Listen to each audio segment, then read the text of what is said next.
Are you working with a bad boss and you feel like they're just taking all of your power away from you? And do you feel like your life is miserable because of it? In this video, we're going to talk about how do you take back your power from a bad boss. Stay tuned. This is a topic that's very near and dear to my heart. I actually went through a long period of time where I was working with a really bad boss who would like to belittle me, who liked to undermine me. And if you're watching this video, I assume that you're probably in the same boat. So let's talk about how do you take back your power, or how do you take back your authority from a bad boss. I have 5 steps that I hopefully can walk you through how to do it. It's not going to be something that you solve all at once. It's going to be an ongoing process. And it's going to be something that you will have to be very invested in to make sure that you get out successfully. So let's jump into the tips. The first step that you want to do is understand the power dynamics. Now, when we're talking about power dynamics, typically a bad boss, in all cases, a bad boss has the formal authority and the ability to assign you projects or put you on different responsibilities as you go. But when it comes to undermining you, taking advantage of you, or just taking your power away from you, typically that power dynamic has some sort of rooted, unprofessional beginning. So what is the dynamic, or what is the reason that your power is being taken away, and how have you noticed is something, or what are the strategies in which they're doing that? The power dynamic might be something like your boss holds a mistake over your head, they hold your promotion hostage, they like to play games with you, they like to play politics, and you somehow get caught in the crossfires.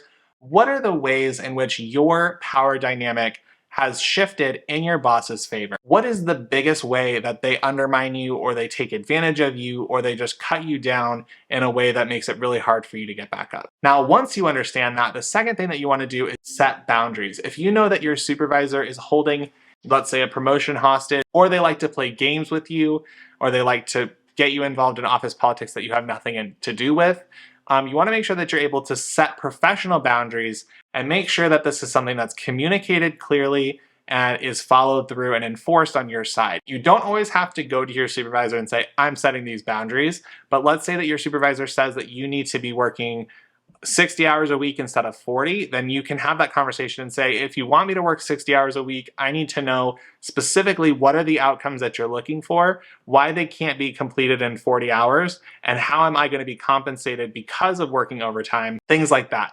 But you want to make sure that you can clearly articulate with them, what are the boundaries, what are you going to allow, and what are you not going to allow.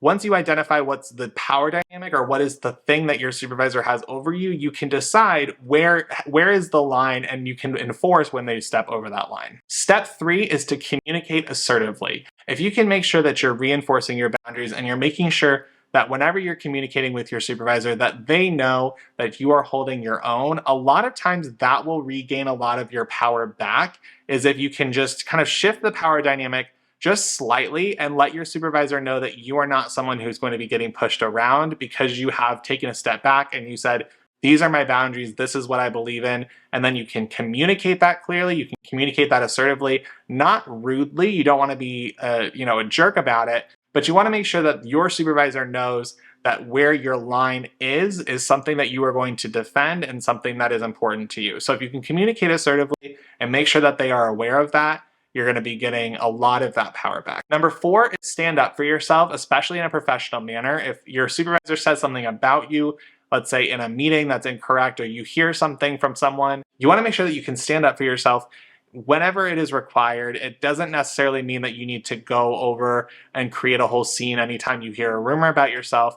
But if you want to stand up for yourself, you want to make sure that you can have that direct conversation with your supervisor. Say, these are the things that I've been hearing and I don't like them. Or if you are having a conversation, let's say with HR or an executive, you want to make sure to push back if something is incorrect. So for example, it might be something where your supervisor has said something and said, oh, this is so-and-so's fault. And if it's not something that's true, you can step up and say, oh no, I had my work done here. This is where I worked. This is how all the stuff that I completed. Here's my paper trail of that being true. You can disseminate any rumors or falsehoods that have come up because of your supervisor. And number 5, you want to make sure that you can seek help from others. Now, this looks different in a lot of different contexts, but might be somebody that you just have a conversation with who can ground you and tell you, yes, you're not crazy. These are all things that have happened. And sometimes it looks like getting a mentor, getting somebody that can help you someone in a more senior position who can kind of guide you and help navigate kind of what's going on, the different steps to take and things like that. So it is something that you will need to continually do and kind of maybe go through these steps 1 through 5